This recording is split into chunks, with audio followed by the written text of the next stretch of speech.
Назар мектептен шыққанда күн батып, қараңғылық түсіп кетіпті. Көздің қара суығы сүйегінен өтеді. Денесі тоңазып кетті. Сыныптастарының соңында қалып қойғаны. Сабақ оқымағаны үшін апайы бүгінде алып қалды. Бірақ апайына ренжімейді. Оқымай барған өзі. Оқығысы келеді, оған қолы еш босамай қойғаны. Мұғаліміне өзінің жағдайын айтайын десе ұялады. Сыныптастары мазақ ете ме деп қысылады. Анам алаңдап қалған шығар деп аяғын тезірек басып үйіне қарай жүгірді. Бүгін әкем ішпесе екен деп тілеумен келеді. Ішпеген күні әкесінен жақсы адам жоқ. Ал ішсе, онда таңға дейін тығылып жүргендері. Үйге жеткенде әкесінің барылдаған даусын естіді. Туй, тағы ішіп алған ба? Құдайым, әкеменді арақ ішпесінші деп сұрадым ғой сенен.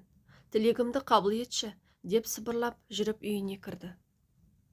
Әй Назар, бері кел. Қайда жүрсің? Осы уақытқа дейін. Бар, маған арақ тауып алып кел. Бәрі қайда кеткен? Шешең қайда деп Назарды көк желкеден бір түйді. Қатты салмақпен ұшып кетті. Басын бұғып жата қалды. Мұндайда не үндемей жату керек, не көзіне көрінбей қашу керек. Әкесі теріс айналғанда бар жылдамдығымен есіктен шығып үлгерді. Көмір қораның есігін ашып, апау деп дыбыстады. Бір бұрыштан әлсіз ғана бері келе ғой деген даусы естілді. Абайлап жүріп бұрышқа жетті. Анасы жалаң көйлекпен бүрісіп отыр екен. Інісінің де үстінде қалың киімі жоқ. Шыдамады, кейін қарай кетті. Анасы артынан балам бармашы деп жатты. Кіреберістің есігін ашты. Мысықша басып ілулі тұрған киімдерді алды да сыртқа дыбысын білдірмей шығып кетуге тырысты. Бақытына орай әкесі естімеді. Іште шкафтарды ақтарып, тасырлатып жатыр екен. Келе сала анасы мен інісінің үстеріне жапты. Апа, осылай тығылып жүреміз бе? Полицияға айтайық та.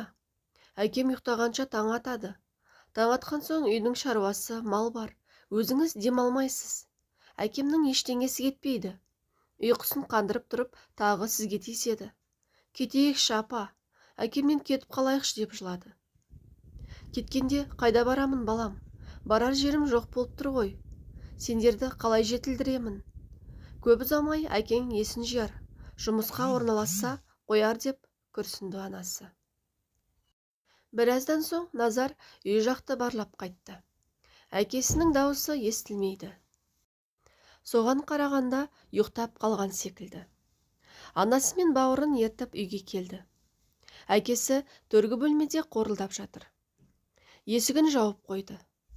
Анасы үхілеп жүріп шашылған ыдыс-аяқтарды жиыстыра бастады.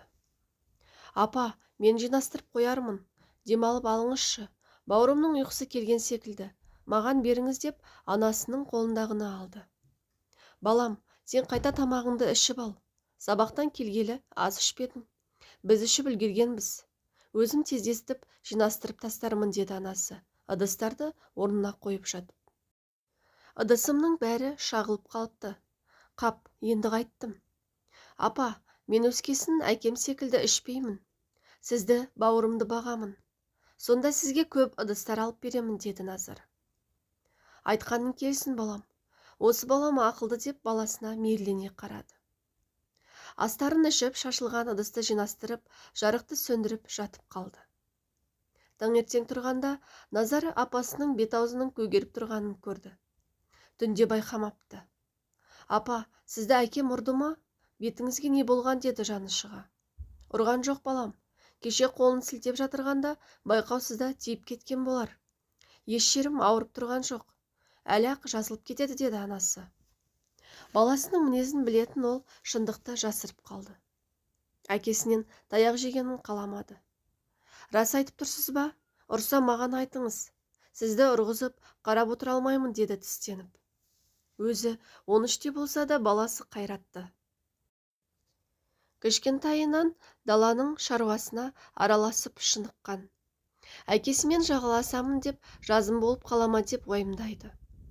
Кәрім бұрын мұнда емес еді. Ауылдағы кәсіпорын тоқтап, жұмыстан қысқарып қалды. Үйде тұрақтап отыра алмады. Әуел басында әркімнің қара жұмысына жалданып жүрді. Жұмыс берушілер де ақы орнына арақ ұсынатынды шығарды. Содан бастап арақ құмарлыққа салынды. Не тапқан ақшасы жоқ, не үйінде тыныштық жоқ. Айгүл өзі әкімшіліктің еденін жуады. Тапқан азын аулақ ақшасы отбасының тамағынан ауыспайды. Соңғы кездері Кәрімнің дүкендерге де қарызы да көбейді. Назар мүмкіндігінше шаруаларын тезірек бітіріп тастауға тырысты. Сабағын қарап үлгергісі келді. Өзі сабақ оқығанды жақсы көреді.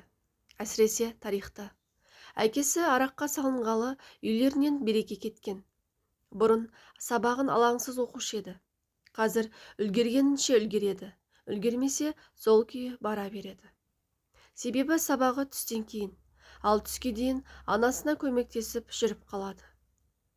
Шаруаларын реттестіріп ішке кірсе, әкесі әлі тұрмапты. Жақсы болды, сабағымды қарап алайын. Қазір оянса, тағы лепіріп мазамызды алады деген оймен кітаптарын қолына алды. Үй тапсырмасын орындап бола бергенде жұмысынан анасы келді. Балам, әкең тұрды ма? Бауырың қайда? Ол да ұйқыдан тұрмаған ба? Жаңа жұмыстан келе жатып, апайыңды көрдім. Сабақ үлгерімі нашарлап кетті дейді. Сабағыңды дұрыс қарай алмай жүрсің бе?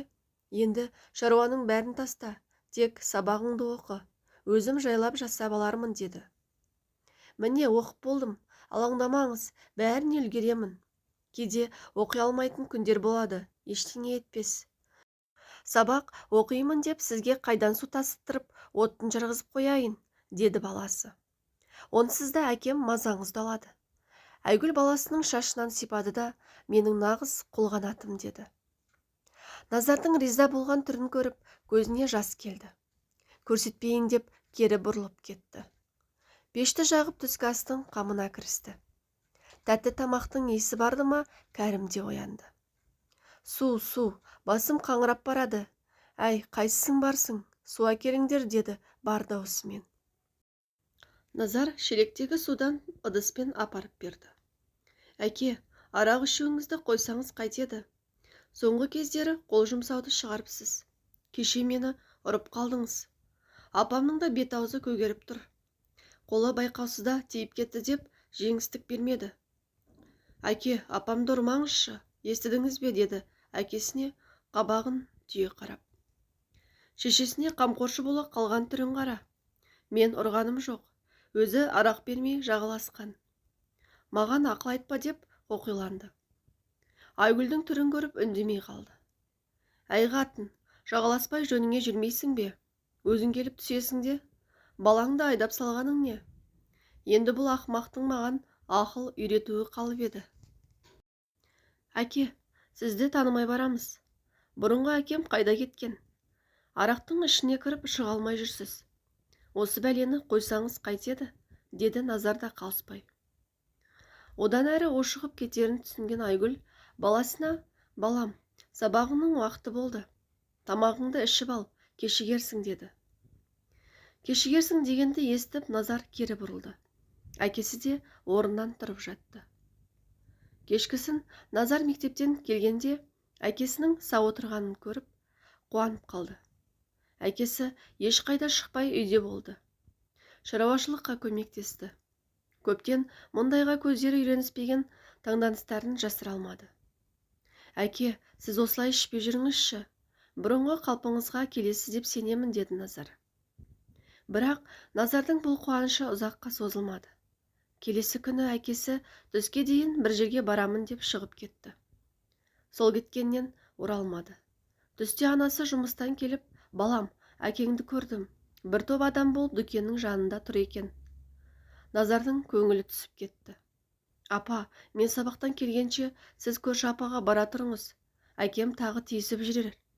Сабақта бітіп болмады. Назар тықыршып отыр. Қап, мана сабаққа келмей-ақ қойғанымда әкем үйге келді ме екен деген ойлар отырғызбады.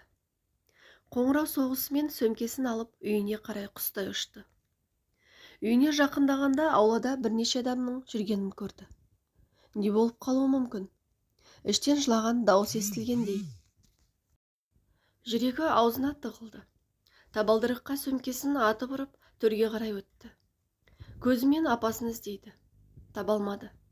Бір бұрышта бүрісіп бауырып отыр екен. Алдынан көрші апа шықты. Апам қайда деді бірден. Балам, келдің бе? Апаң іште кішкене ауырып қалып жатыр. Бауырыңа бара қойшы. Мынадан сені іздеп жылап болды деді жолын кесіп. Былай тұрыңыз, апам қайда деймін сізге, апау деп айқай салды. Залдың есігін ашып қалғанда сілейіп тұрып қалды. Төсектің үстінде анасы жатыр. Бет-аузының саутандығы жоқ. Көз аларып сыртқа шығып кеткендей. Апа, кім жасады мұны? Кім дедім, әкем бе? Шыныңды айтшы маған. Дәрігер қайда? Дәрігер деп шырылдады. Дәрігер шақырдық балам. Келіп қарап кетті. Қалаға ауруханаға жеткізу керек дейді. Бүгінге көліктің реті жоқ. Әкім өзінің көлігін берді. Амандық болса, таңертең апарамыз деді көрші апасы. Оған дейін өліп қалмай ма? Апау, сізге айттым емес пе? Көршіге барыңыз деп. Неге тыңдамағансыз деп орнынан атып тұрды. Айтпақшы, әкем қайда? Әке, қайдасыз? Шығыңыз бері. Өлтіремін сізді. Естіп тұрсыз ба? Өлтіремін деп ас үйге қарай жүгірді. Үстел үстіндегі пышақты алып далаға бет алды. Тоқташы балам, тоқта деймін. Таста ана пышағыңды. Арандап қаларсың. Әкең жоқ. Оны учаскелік полиция қызметкері алып кеткен. Келе ғой балам. Кел, қолыңдағыны алайын. Ана бауырыңды қара. Оған пана болатын сенсің. Анаң тірі, тек ауырып қалып жатыр. Әлі-ақ жазылып кетеді. Ақылың бар емес пе сенің? Деп көрші апасы жайлап келіп пышақты алды. Назар сылқ етіп жерге отыра қалды. Бауыры келіп құшақтай алды. Адамдардың қарасы азайып, үйде өзі мен бауыры, анасы, көрші апасы қалды. Балам, бүгін мен осында болайын. Анаңды таңға дейін бақылау керек. Сендер бауырың екеуің ұйықтап алыңдар. Анасының қолқана тимессің бе? Еңсеңді көтер. Анаң жазылып келгенше мына бауырың саған аманат. Сондықтан мына банағыдай қылығыңды қайталама. Жарай ма балам? Ақылымды тыңдай ғой. Әкеңді жақтап тұрғаным жоқ, оны заң жазаласын. Ал сенің өмірің алда. Әлі анаңды бағып бауырыңды жетілдіруің керек. Анаң келгенше менің үйімде боларсыңдар. Менің ұққаным бойынша әкең үйге келіп арақ сұраған. Анаң да сөйлеп қалған болар. Арақ ішкен адам нені көрсін? Бас салып тепкілеген сияқты. Мал жайлап болып жатсам, дір-дір етіп бауырың келіп тұр. Қолымен үй жақты көрсетеді. Бірдеңе болғанын сезіп тез жеттім. Келсем, анаң жерде жатыр екен. Содан учаскелік полицияны, фельдшерді шақырғам, деп басынан сипады. Таң атысымен көлік келіп анасын қалаға алып кетті. Анасының сөйлер тілі жоқ, тең ыңырсығаны болмаса.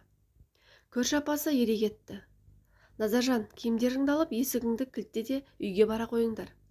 Мен аналарыңды ауруханаға апарып келейін, жарай ма деді көлікке мініп жатып. Көрші апасының айтқанын тыңдап, есігін кілттеп, бауырын ертіп көршіге келді. Түстен кейін мектепке барды. Бәрі мүсіркеп қарайтындай. Сыныпқа сынып жетекшісі келді. Саламатсыңдар ма балалар? Барлығың отыра қойыңдар. Назаржан, амансың ба? Қал жағдайың жақсы ма деді. Назарда үн жоқ, жылап жібергелі тұр. Барлығың Назардың отбасындағы жағдайды естіген боларсыңдар. Бүгіннен бастап ешкім бұл туралы сөз қозғамайтын болсын. Және сонымен қатар Назарға да орынсыз әңгімелер айтылмасын. Естідіңдер ме мені? Деді апайы қатқыл дауыстап.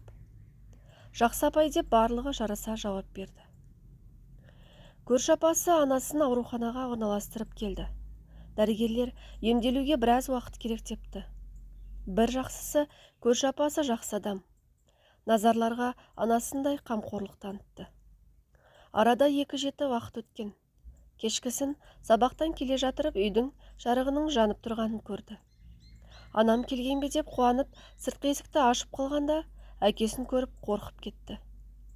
Есікті жаба салды. Артынан Назаржан деген әкесінің даусы естілді.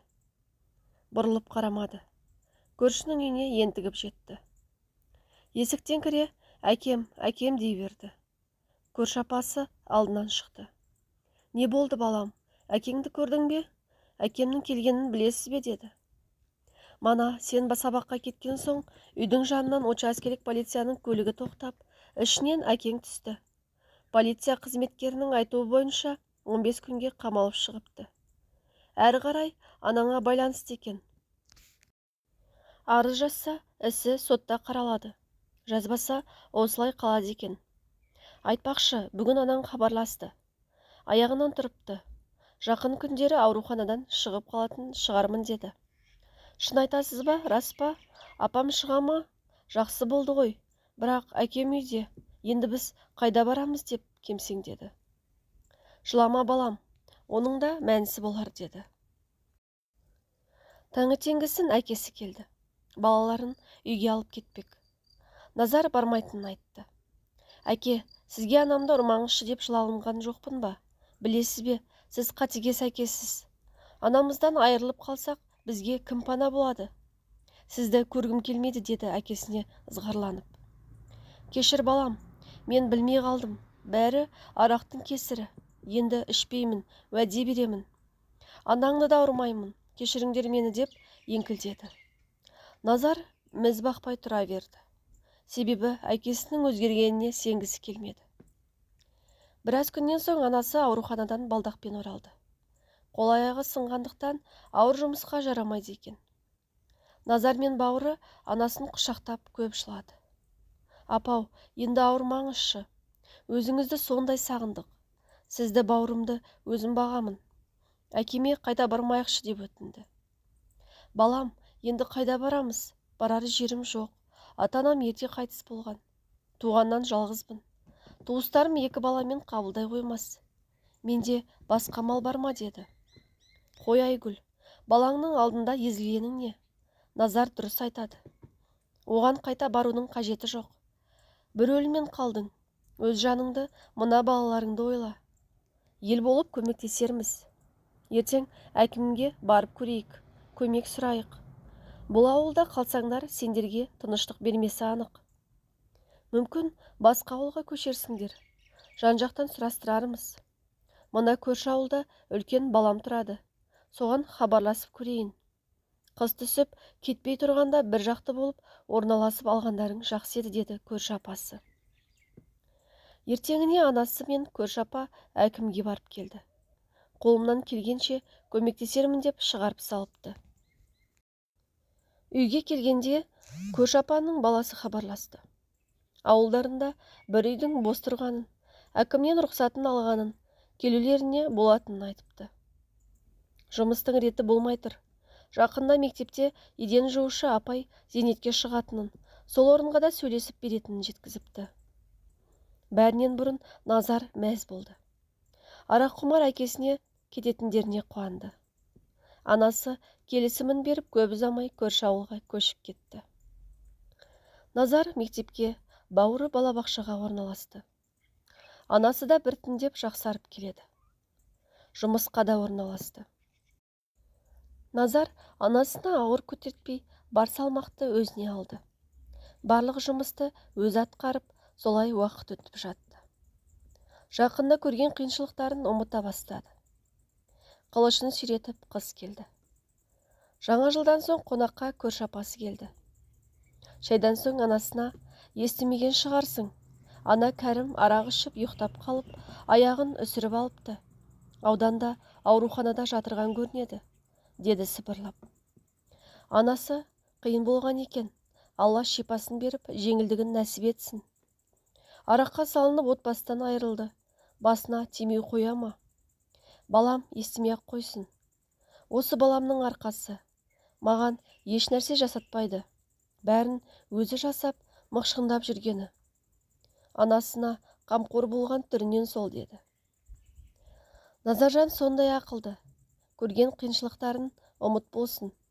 Балаларың бақытты болуға лайықты деген көрші апасы орнынан тұруға ыңғайланды. Мен жүрейін. Біраз отырып қалыппын. Аман болыңдар. Сендер де келіп тұрыңдар деді. Әумин апа. Айтқаныңыз келсін. Сіздің жақсылығыңызды ешқашан ұмытпаспыз. Сізде аман болыңыз. Жаз шыққан соң реті келсе барармыз, деді анасы көршінің қолынан қысып. Бақытымызға орай сондай жақсы кісі жолығыпты. Ертең мен де өскесін осы апа сияқты барлығына көмектесетін боламын деп Назар өз-өзіне уәде берді. Әңгімені толық тыңдағандарыңыз үшін рахмет. Авторы Карина Есенқызы.